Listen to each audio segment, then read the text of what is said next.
How have lasers factored into the work that you've done with Manio? So yeah, we've used lasers from multiple perspectives. There's the obvious of when he would have sprains and strains, things like that. But at the end of the day, we would use them coupled with other modalities. So if he's on you were talking about the tapping the screen, like Danica and Manio have done. That's the NSI, neurosensory motor integrator. So we can have him on a balanced platform while doing the neurosensory motor integrator. But for sure, we're going to have a laser either at some point on his body or his brain while he's doing this.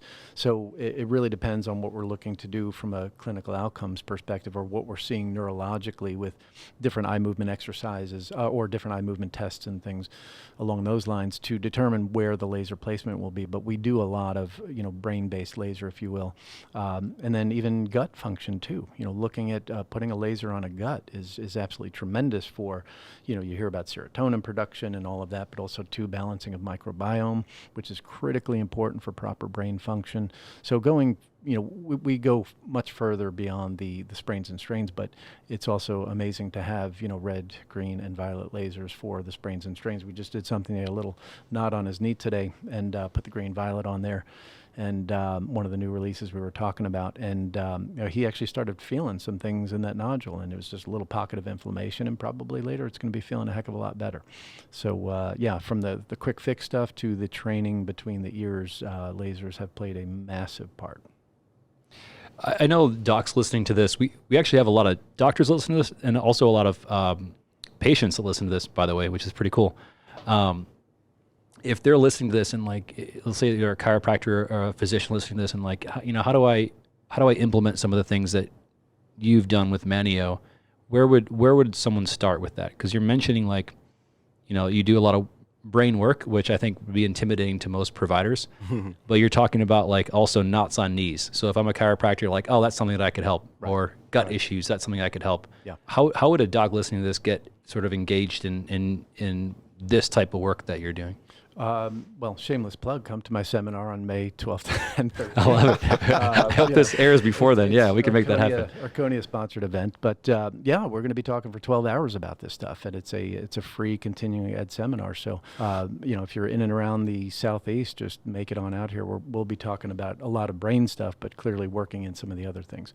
It's about education and dealing with companies like Erchonia that really have tremendous investment, psychologically, financially, resources, human capital, et cetera, into a company like this that's been around for so long and has done so much to move the, lasers out of the, kind of backroom esoteric type of treatment to the main, the mainstream forefront of healthcare, where it's, at and going still, across disciplines, really. So getting to informational seminars, there's so many great doctors. You mentioned Dr. Trevor Berry, Kristen Heischetter, Kurt Geyer. There's just so many great docs doing seminars across this country pretty much every single month out of the year. So number one, getting in seats and learning, because I don't recommend anybody just pick up a laser and start shooting it at things and just hoping for the best. Yes, there's very few, if any, side effects in most cases, but you want to know what you're doing. You want to know the frequencies, the powers, the wavelengths, what they can do for cellular energy production, for pain reduction, for brain activation, for reducing inflammation, et cetera. So you got to start reading. You have to get versed on it. But at the end of the day, it generally does start for people with doing musculoskeletal aspect of it. So the ligaments, the joints, the tendons, et cetera. There's really not a lot that can go wrong with that. So that's where you start, and then getting into applications like gut laser and transcranial laser. There is a learning curve involved, and I recommend hooking up with doctors that are doing these things, learning from them, going to the seminars, and little by little. I'm at this 23 years, and I didn't just start shooting lasers at things. I learned a bit, even whether it's neurofeedback. I studied for a long time before I felt competent doing it to a level of a PhD psychologist or somebody else that would typically do neurofeedback. So I'm all about the learning curve, the deep dives, understanding what you're doing. But there are many, many readily available applications and protocols and things like that that can be had through the seminars and even some of the books that are out there. Dr. Arucha and others have resources that you can go to learn how to get started. Yeah. Yeah, and another shameless plug for Erchonia events. They're always doing an event somewhere, and their events are awesome. Yeah. Yeah. Really good. They have some of the best speakers I've ever heard. Yeah, I just saw Kirk was in London, so I hope to make that next trip over to London because that's my favorite place. Yeah, that's right. We're pushing to get the laser light show overseas. All right, count me in. And we need guests. Yeah.